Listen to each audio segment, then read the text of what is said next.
선풍기가 정말 시원하게 해주는 걸까? 아니면 그냥 착각일 뿐일까? 과연 그럴까? 사람들이 평생 동안 브라질 가구점에서 수백만 헤어로치의 선풍기를 파는 선풍기 산업에 속아온 걸까? 결국 선풍기는 우리 위에 더운 바람만 더 불어주고 우리는 심리적으로만 시원하다고 느끼는 걸까? 오늘 우리는 여러 가지 실험을 해볼 거예요. 여러 상 카메라도 사용해서 이번에야말로 확실히 밝혀보겠습니다. 모든 걸 확실하게 증명할 수 있을지는 아직 모르겠지만 한번 지켜봅시다. 자, 그럼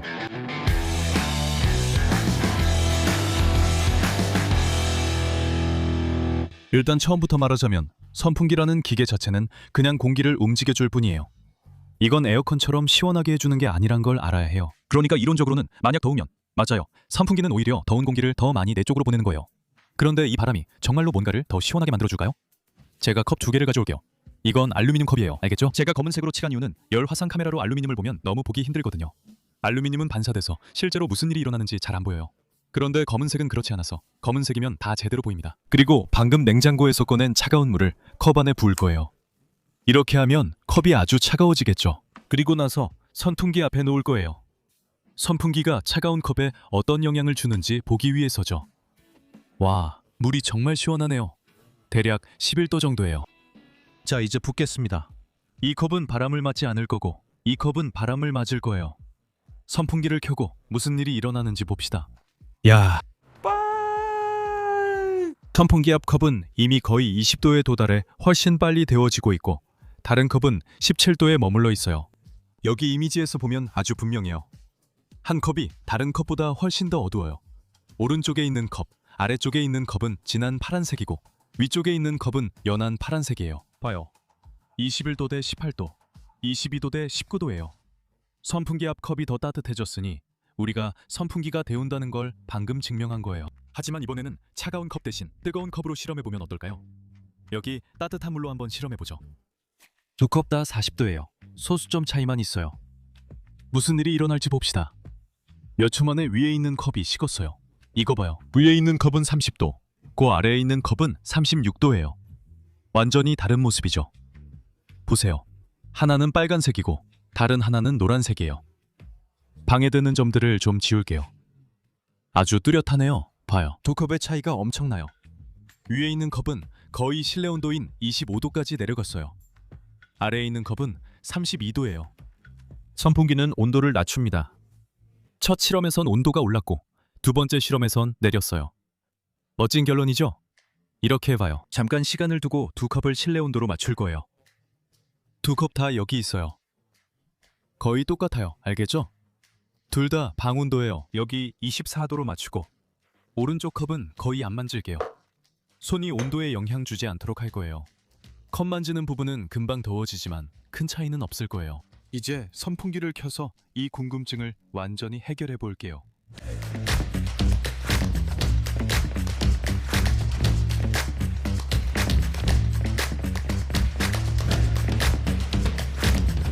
벌써 5분 정도 지났어요. 컵들의 온도는 거의 똑같아요. 0점 몇 도 정도의 차이밖에 없어서 신경 쓸 필요도 없죠. 아무런 차이가 없었어요. 이제 어떻게 할까요?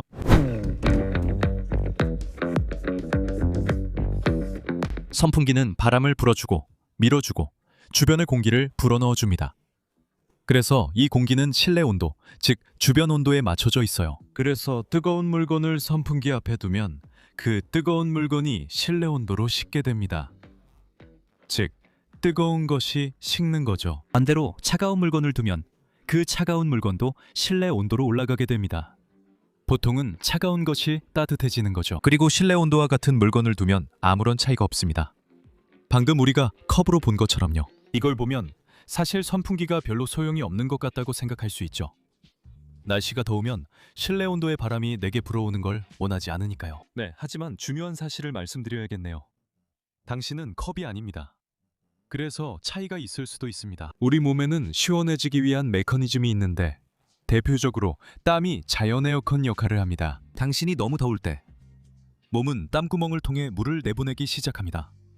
온몸이 젖게 되죠. 완전히 젖습니다. 이게 무슨 의미일까요? 우리가 피부를 통해 내보내는 이 물은 증발하면서 몸에서 열을 빼앗아갑니다. 증발하기 위해 당신을 식혀주는 거죠. 그러니까 그 물은 액체 상태에서 기체 상태로 변하기 위해 당신의 에너지를 빼앗아가는 겁니다. 이건 냉장고나 에어컨 안에서 일어나는 일과 비슷하죠. 거기에도 증발하는 유체가 있어 증발 시 차가워집니다. 이런 증발 효과는 일상에서 흔히 볼 수 있습니다. 예를 들어 수영장에 있을 때처럼요. 물은 적당하고 편안한 온도에 있습니다. 수영장 밖도 춥지 않죠. 그런데 물에서 나오는 순간 몸이 차가워집니다. 아주 춥게 느껴지죠.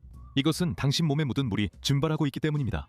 만약 수영장 밖에서 옷을 입지 않고 마른 상태라면 그런 추위를 느끼지 않을 겁니다. 그렇다면 만약 우리가 뭔가 젖은 상태에서 물이 증발하고 있을 때 이 실험을 한다면 차이가 많이 날까요? 바람이 더 빨리 증발하도록 도와서 더 차갑게 만들 수 있을까요? 이 컵은 이 실험을 하기에 좋은 도구가 아니에요. 컵은 제대로 젖지 않고 물을 흡수하지 않거든요. 그래서 1000조각으로 실험해 보겠습니다.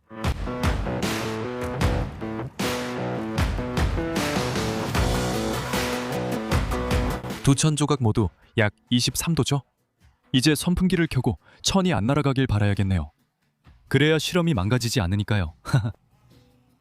바로 위에 있는 천이 진한 파란색으로 변했어요. 보이시죠? 위에 있는 천은 19도, 아래에 있는 천은 22도입니다. 차이가 엄청나네요. 이렇게 우리 눈앞에서 이런 일이 일어나는 걸 보는 게 정말 신기해요. 정말 대단하네요. 물리적으로 왜 이런 일이 일어나는 걸까요? 바람이 불면 왜 물이 더 빨리 증발하는 거죠? 여기에는 물이 얇게 깔려 있어요. 바람이 여기 위로 불면 제일 먼저 일어나는 일은 바람이 여기서 물 분자 몇 개를 떼어내는 거예요. 말 그대로 물리적으로요. 마치 물을 사포질하듯이요. 그래서 물이 이미 조금 증발하게 돼요. 하지만 두 번째 효과도 있어요. 바람이 없어도 물은 증발해요. 몇몇 분자가 빠져나가기 때문에 물이 증발하는 거죠. 그리고 이로 인해 물 위에 얇은 수증기층이 형성돼요. 이 수증기층이 물의 증발 자체를 방해하게 돼요. 왜냐하면 공기가 더 건조할수록 증발이 더 쉬워지거든요. 그런데 공기가 이미 수증기로 가득 차 있으면 건조하지 않고 습한 상태가 돼요. 그래서 여기 위에 생기는 이 습기가 증발을 방해하는 거죠. 바람이 지나가면 이걸 쓸어가요. 그 수증기를 날려버리는 거죠. 그래서 다시 공기가 건조해져요. 이렇게 되면 증발이 다시 더 쉬워지는 거예요. 곧 내 피부에서 직접 시험해 볼 거예요. 하지만 인간의 몸에는 또 다른 요소가 있으니 이 물은 지우겠습니다. 실제로 이렇게 많은 물이 있지 않으니까요. 내 팔에서도 똑같은 일이 일어날 거예요. 바람이 수증기침을 날려버리죠. 그래서 증발이 더 쉬워져요. 그리고 바람이 실제로 물도 조금씩 날려버려요. 하지만 또 한 가지가 더 있어요. 내 팔이 공기 중에 가만히 있으면 그 주위에 따뜻한 막이 형성돼요. 보통 내 팔이 주변 환경보다 더 따뜻하거든요. 그래서 그 주변에 있는 공기도 같이 따뜻해져요. 따뜻한 공기는 천천히 위로 올라가요. 하지만 마법 같은 기계로만 볼 수 있어요. 제 열화상 카메라는 공기를 볼 수 없어요. 우리는 팔 주위에 따뜻해지고 있는 많은 공기가 있다는 걸 볼 수 있을 거예요. 마치 내 주위에 따뜻한 공기 이불이 생기는 것과 같죠? 만약 더운 상태라면 그건 안 좋은 거겠죠? 그리고 우리 친구 바람이 와서 위에 있는 이 얇은 따뜻한 공기층을 날려버려요. 그래서 바람은 주변과의 열교환을 더 쉽게 해줘요. 당신 주위에 이런 따뜻한 공기층이 생기지 않게 하죠. 결국 우리는 세 가지 요소를 갖게 돼요. 선풍기는 물 분자들을 날려버려요. 선풍기는 피부 위의 습도를 낮춰줘요. 그리고 이 두 가지 요소가 땀이 증발해서 피부를 시원하게 해주는 데 도움을 줘요. 그리고 세 번째 요소는 선풍기가 뜨거운 공기층을 없애준다는 거예요. 이게 바로 선풍기가 실제로 당신의 피부를 시원하게 해주고 컵은 시원하게 해주지 않는 비밀이에요. 실제로 우리가 실험을 해보면 차이가 날까요? 이제 다니엘의 도움이 필요해요. 여기로 와주세요. 여러분은 팔꿈치 핥기로 다니엘을 아시죠? 부탁드릴게요. 촬영 좀 해주세요. 제가 땀에 흠뻑 젖었다고 가정해 봅시다. 제 두 팔이 같은 온도일까요? 왼쪽은 30.2도이고 오른쪽은 30도입니다. 가죠. 그렇죠. 그런데 이제는요? 잠깐만요. 차이가 나고 있네. 차이가 나고 있어요? 봐요.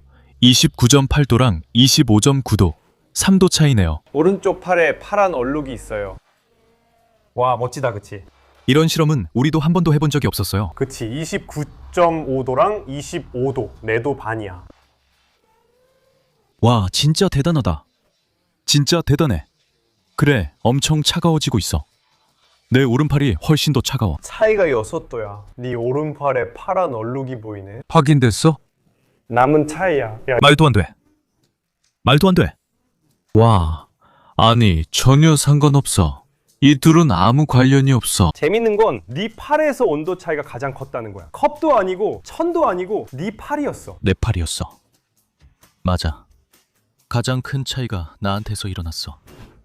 우리 여기서 많이 얘기했는데 어쩌면 선풍기가 잘 작동하지 않는 상황이 있을 수도 있어. 만약에 네가 엄청 덥고 습한 곳, 예를 들어 마나우스에서 40도일 때라면 선풍기는 물 분자를 계속 날려보낼 수 있어. 이건 계속 일어나는 일이야. 하지만 그럴 땐 선풍기가 습도를 많이 낮추지 못해. 이미 주변이 습해서 네 팔 위 습기를 걷어낼 수 없고 선풍기가 더 습한 공기를 불어주기 때문이야. 그리고 선풍기는 뜨거운 공기층도 걷어낼 수 없어. 왜냐하면 주변이 너보다 더 뜨겁기 때문이야. 그래서 네 주변에 뜨거운 공기층이 생기지 않고 주변 전체가 다 뜨거운 거야. 이럴 때는 정말 답이 없어. 하지만 처음 질문에 드디어 답을 하자면 선풍기는 에어컨처럼 방 전체를 시원하게 만들지 않아. 벽이나 소파 같은 것들도 전혀 시원해지지 않고 사실상 아무런 차이도 없어. 하지만 피부에는 확실히 차이가 있어. 방금 우리가 본 것처럼 말이야. 이건 좋은 점이지만 방에 여러 명이 있고 선풍기가 하나면 문제가 될 수 있어. 선풍기는 바람이 피부에 닿을 때만 효과가 있어. 그러니까 선풍기가 너를 향하고 있지 않으면 아무런 차이가 없어. 선풍기를 여러 명이 같이 쓰는 가장 좋은 방법은 선풍기를 좌우로 움직이게 하는 모드로 트는 거야. 그러면 너도 잠깐씩 바람을 맞을 수 있고 그 다음에는 다른 사람한테도 바람이 가서 그 사람도 더위를 좀 식힐 수 있어.